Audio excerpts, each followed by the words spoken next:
Foreign language skills. Intermediate B1. Module 1. What will happen if? Listening 1.1. You can do anything.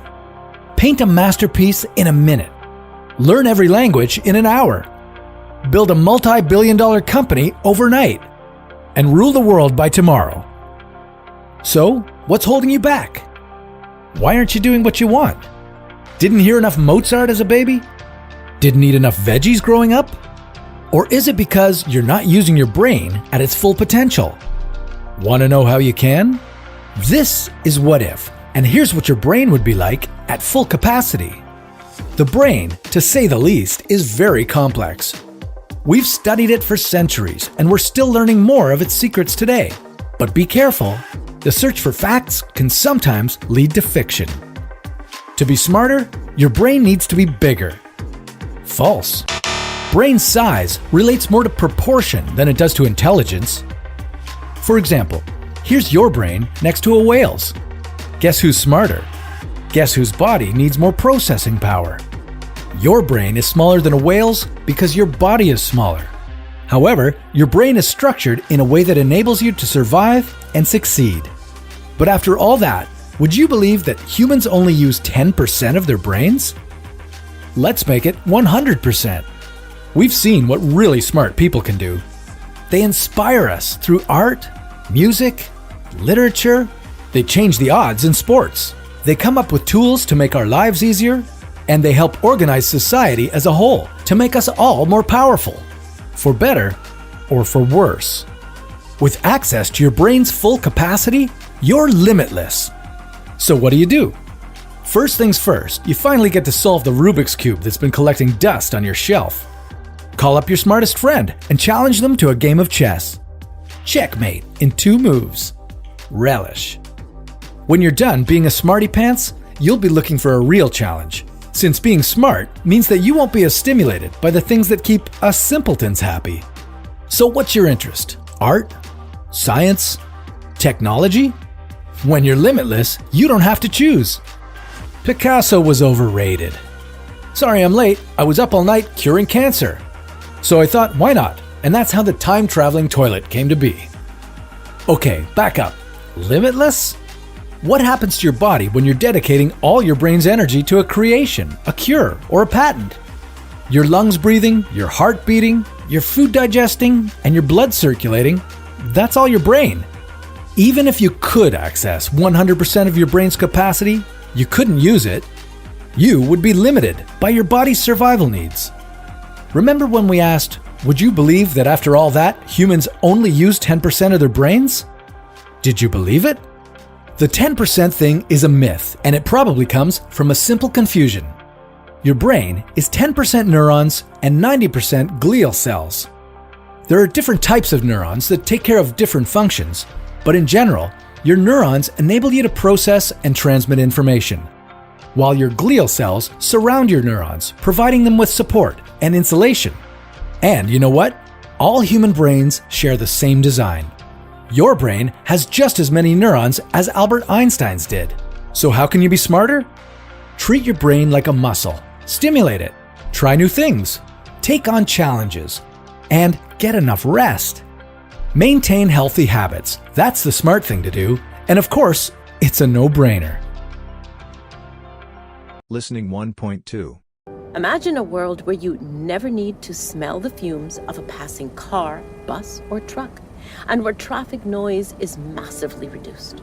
Imagine a world powered by something you can't touch, which will be abundant for billions of years. Imagine a world where every single home has electricity, no matter how far it is from the grid. That's the future beyond fossil fuels. Imagine governments no longer needing to subsidize fossil fuel production or spend fortunes protecting their underground fuel sources, pipes, and transmission lines. Trillions of taxpayer dollars are freed up. Smog and greenhouse gases plummet. Public health improves. This healthy future is closer than you think. Our energy system is undergoing an unstoppable transformation. The coal-fired power industry that took a century to build is being rapidly replaced by sun and wind power. forces of nature which cannot be dug out of the ground or sold on commodity markets. In this totally fossil fuel-free world, electricity belongs to everyone, is homegrown in the true sense, bringing power to the 1.3 billion people who are currently inexcusably without it. The Paris Climate Agreement bound nations of the world to work peacefully for a fossil fuel-free economy. But we need to move fast. We must harness the power of the sun and work at the speed of light. Our collective mission is to bend the curve of emissions now, so that renewable energy outcompetes fossil fuels as the best new source of energy in all markets around the world by 2020.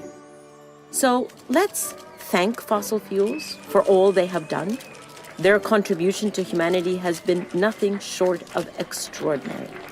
However, now that we understand the dangers and the side effects and have exciting, everlasting alternatives, it is time to retire them pronto.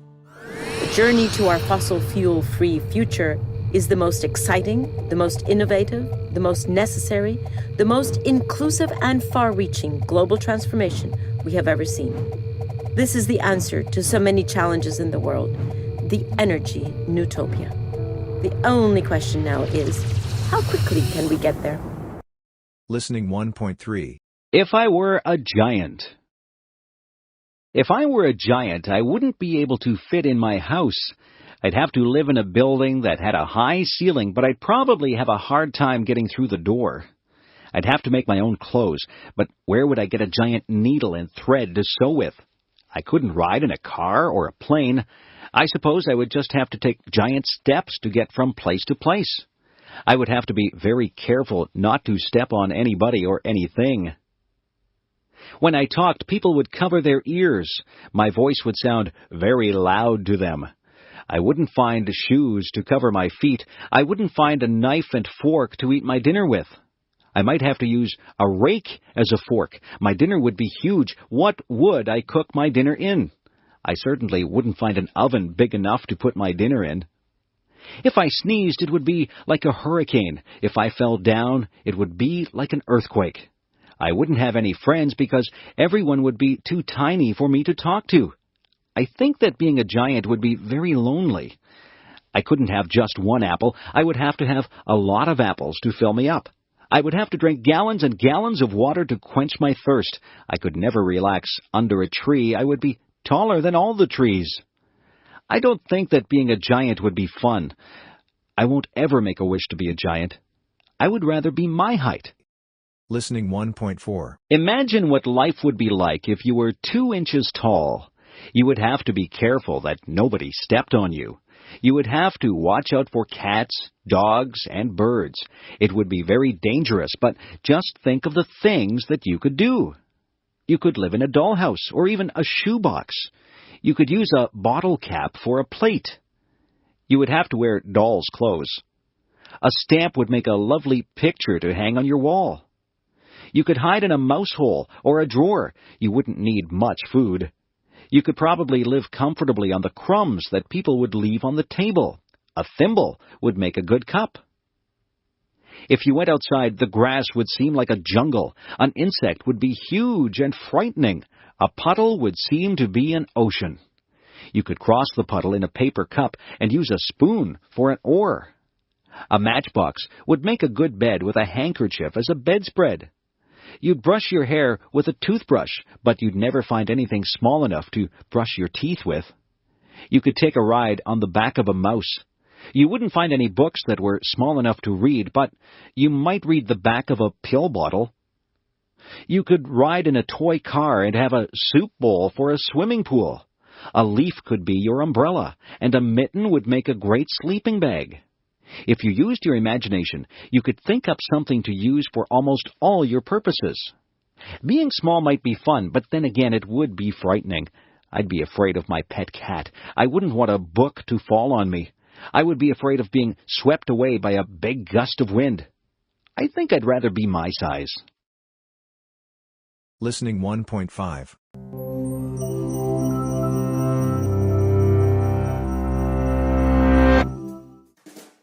In 1965, 17-year-old high school student Randy Garner stayed awake for 264 hours. That's 11 days to see how he'd cope without sleep. On the second day, his eyes stopped focusing. Next, he lost the ability to identify objects by touch. By day 3, Garner was moody and uncoordinated. At the end of the experiment, he was struggling to concentrate, had trouble with short-term memory, became paranoid, and started hallucinating. Although Garner recovered without long-term psychological or physical damage, for others, losing shut-eye can result in hormonal imbalance, illness, and in extreme cases, death. We're only beginning to understand why we sleep to begin with, but we do know it's essential.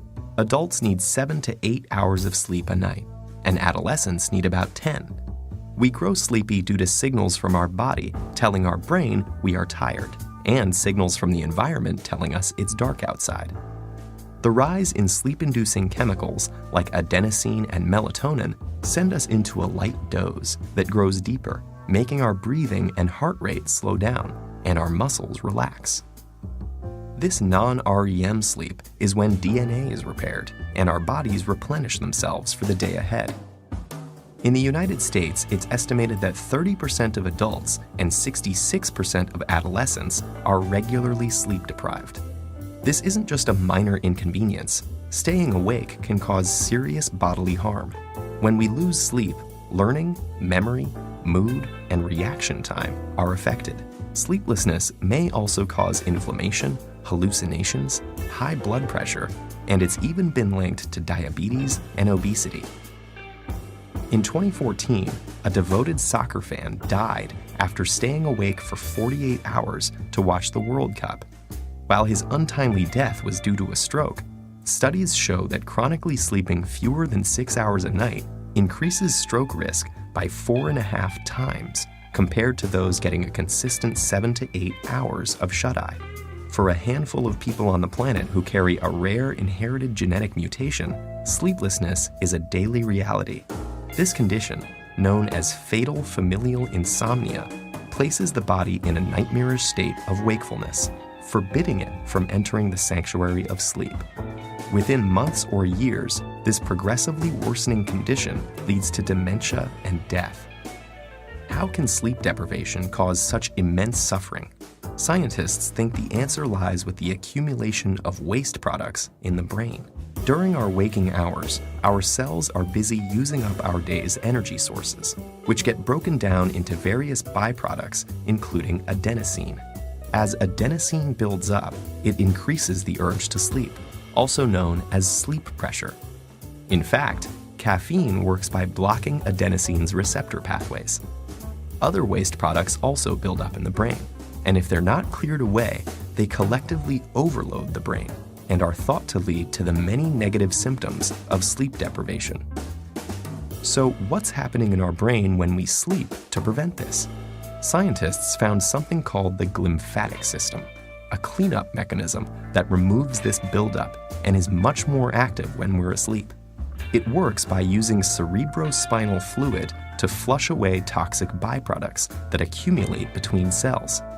Lymphatic vessels, which serve as pathways for immune cells, have recently been discovered in the brain, and they may also play a role in clearing out the brain's daily waste products.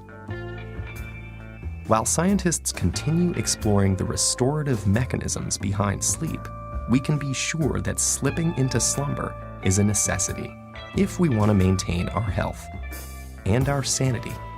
Listening 1.6.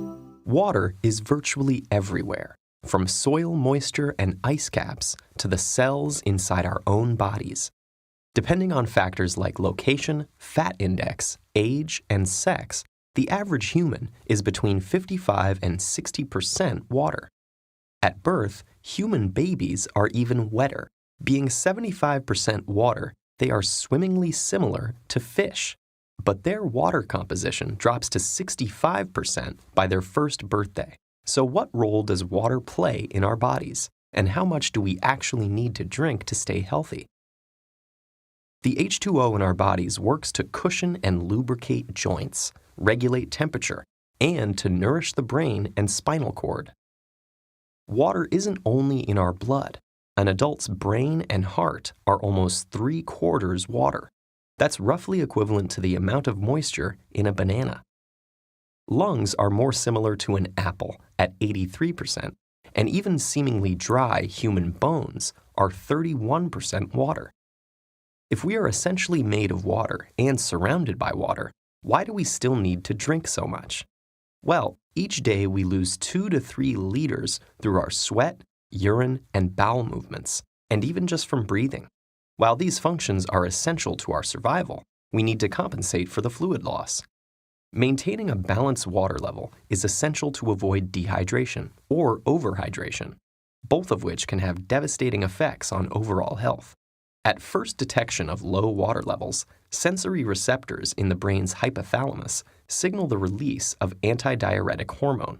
When it reaches the kidneys, it creates aquaporins, special channels that enable blood to absorb and retain more water, leading to concentrated dark urine. Increased dehydration can cause notable drops in energy, mood, skin moisture, and blood pressure, as well as signs of cognitive impairment. A dehydrated brain works harder to accomplish the same amount as a normal brain, and it even temporarily shrinks because of its lack of water. Overhydration, or hyponatremia, is usually caused by overconsumption of water in a short amount of time. Athletes are often the victims of overhydration because of complications in regulating water levels in extreme physical conditions. Whereas the dehydrated brain amps up the production of antidiuretic hormone, the overhydrated brain slows or even stops releasing it into the blood. Sodium electrolytes in the body become diluted, causing cells to swell. In severe cases, the kidneys can't keep up with the resulting volumes of dilute urine. Water intoxication then occurs, possibly causing headache, vomiting, and in rare instances, seizures or death. But that's a pretty extreme situation. On a normal day-to-day basis, maintaining a well-hydrated system is easy to manage for those of us fortunate enough to have access to clean drinking water. For a long time, conventional wisdom said that we should drink 8 glasses a day. That estimate has since been fine-tuned. Now, the consensus is that the amount of water we need to imbibe depends largely on our weight and environment. The recommended daily intake varies from between 2.5 to 3.7 liters of water for men and about 2 to 2.7 liters for women, a range that is pushed up or down if we are healthy, active, old, or overheating. While water is the healthiest hydrator, other beverages, even those with caffeine like coffee or tea, replenish fluids as well. And water within food makes up about 1/5 of our daily H2O intake. Fruits and vegetables like strawberries, cucumbers, and even broccoli are over 90% water and can supplement liquid intake while providing valuable nutrients and fiber. Drinking well might also have various long-term benefits.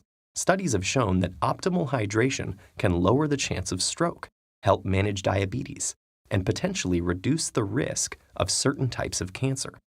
No matter what, getting the right amount of liquid makes a world of difference in how you'll feel, think, and function day to day. Listening 1.7. Imagine the possibilities that would come with living forever. You could spend more time with loved ones, master a variety of careers, and travel the entire world. If everyone on Earth were immortal, we'd all have a chance to recover from our mistakes, and our society could save a ton of money on healthcare. How close are we to achieving it? And how would longer lifespans change the nature of our relationships? Would we ever get bored of living?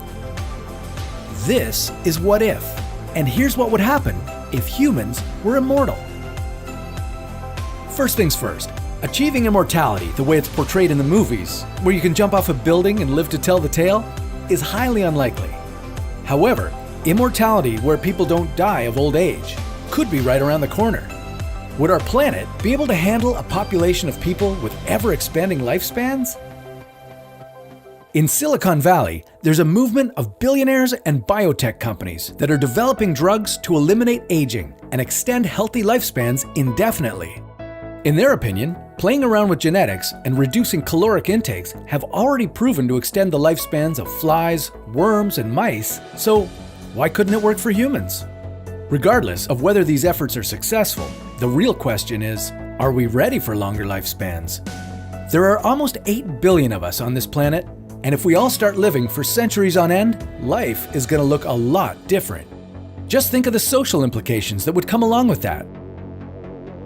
For starters, the idea of being married to someone your whole life might become a thing of the past. With a lifelong union potentially comprising upwards of 1,000 years together, we might start looking at marriages as a bunch of long-term commitments we make throughout our lives. Living longer would also mean we'd all be working a lot more,